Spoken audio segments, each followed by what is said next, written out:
Since we are in the pandemic and classes are cancelled, students are learning online and even activities are online because we are following the safety protocols of the government.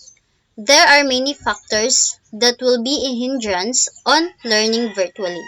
Example, some students are located in rural areas where there is no gadgets or even signals, and that would cause a barrier in communication. So today, we'll discuss about online communication breakdown. Communication is the act of giving, receiving, and sharing information. In other words, talking or writing and listening or reading.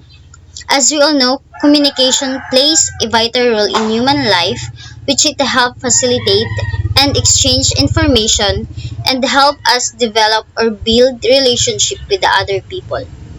Communication breakdown. A communication breakdown is defined as a failure to exchange information resulting in a lack of communication.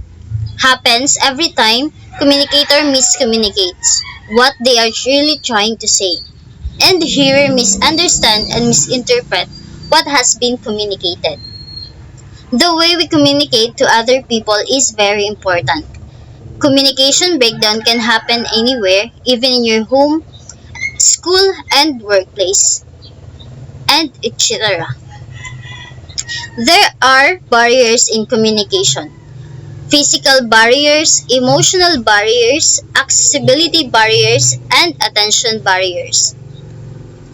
Physical barriers present different challenges for offline versus online communication.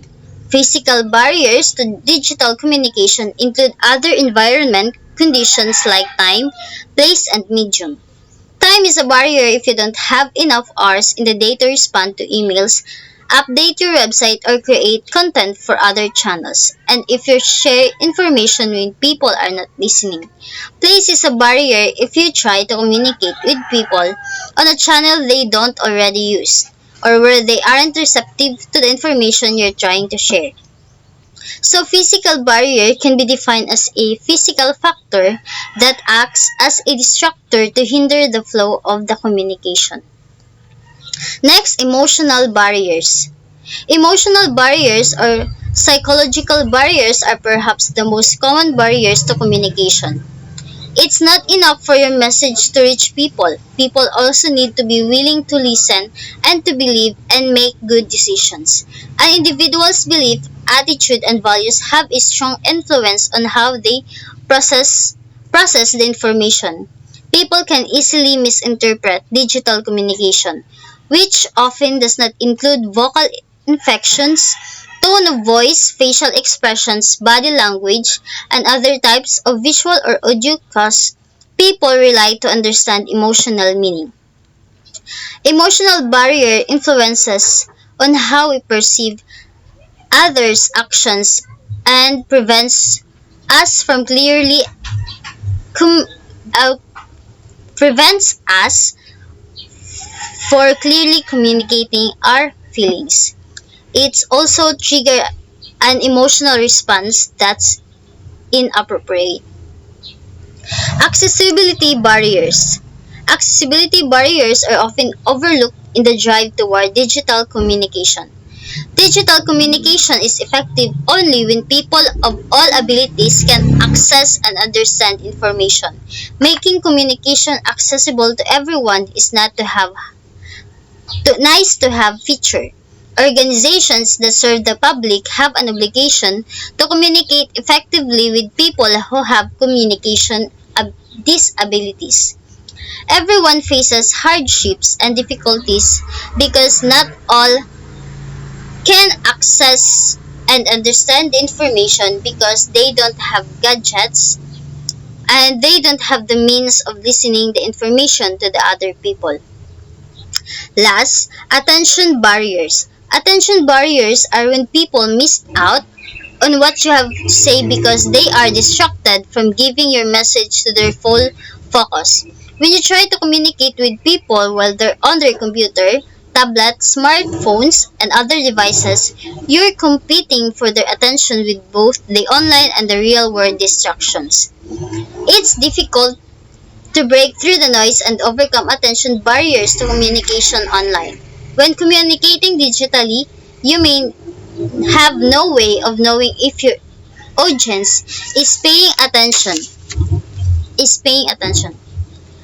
When a person's mind is distracted or preoccupied with the other things, then the person is not able to form a proper message and the communication will face problem because and becomes ineffective.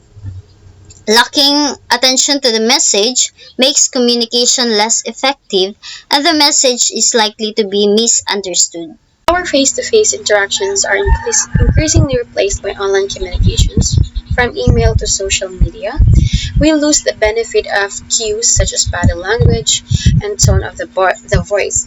In the absence of this additional information, it's easy to misconstrue the meaning of an email or the tone of your message intended into social media or to your listener or viewer. So here are some of the ways, or 5 ways to avoid the communications breakdown online.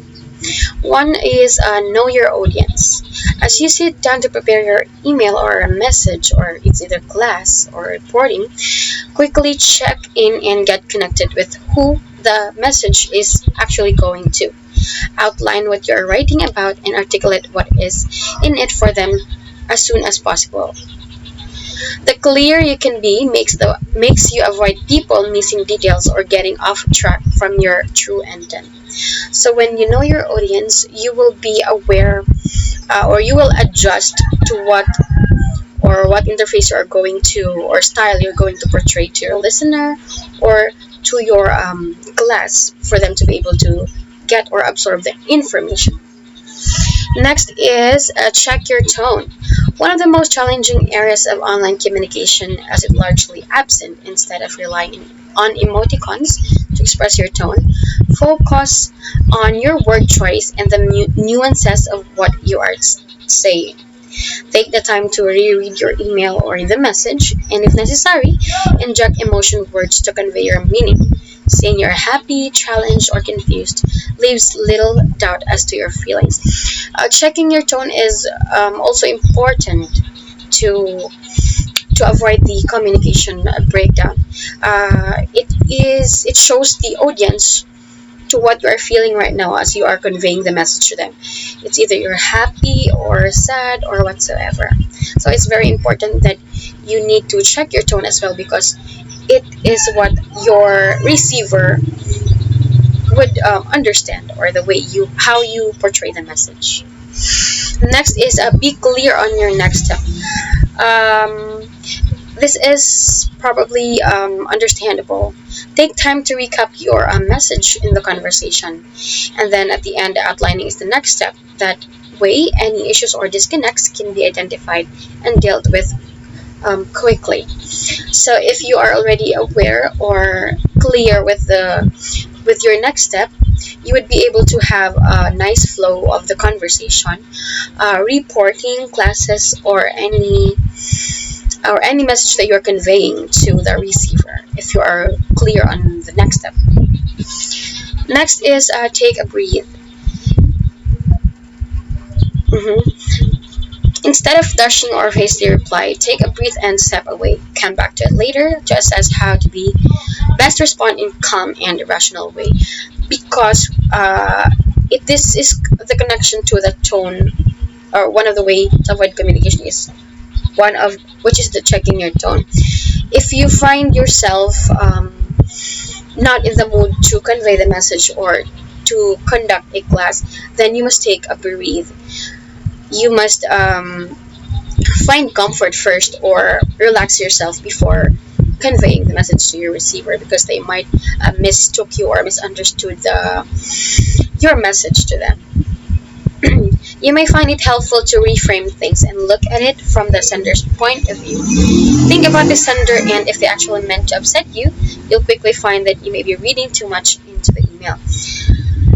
Yeah, that's what I'm trying to say earlier, that if your message or is already quite long enough for the receiver or na-board na sila, then you must take a breathe and then know where to stop, know how or when to continue to get your audience, to get the audience, what do you call this one, attention. Lastly is pick up the phone or schedule FaceTime. When online communications start to go off the rails, instead of continuing to try to hash things out by email, consider picking up the phone or scheduling some FaceTime. Giving more care and consideration to your online communications can help save time, energy, and avoid hurt feelings in the long run. All right. So yeah, you that's just a connection to take a breathe. Syempre, if you already know what to do next or you're clear on your next step, then you would be able to have a nice communication with your audience when you schedule your FaceTime, or when are you ready or when are you prepared to convey the message. Alright, so here are some of our related case studies about the online communication breakdown. Case 1, this is a study of communication barriers in open distance learning system of education.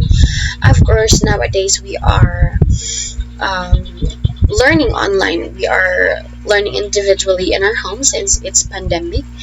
We cannot go to school, and this is one of the cases where online communication breakdown would more likely to be experienced. Next, I would not read the case anymore since it's very understandable.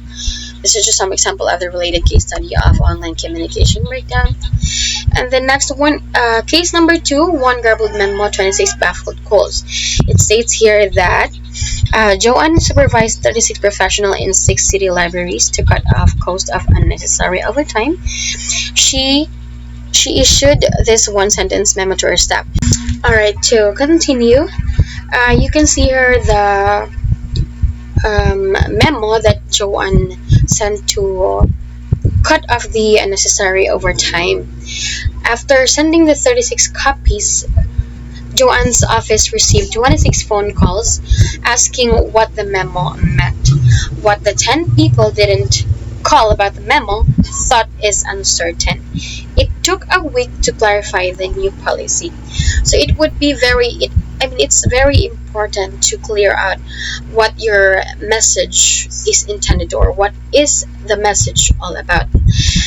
Of course, if we are not clear or certain with what we are trying to convey, then the receiver as well will not understood what we talked or what we are trying to portray or what we're trying to send them.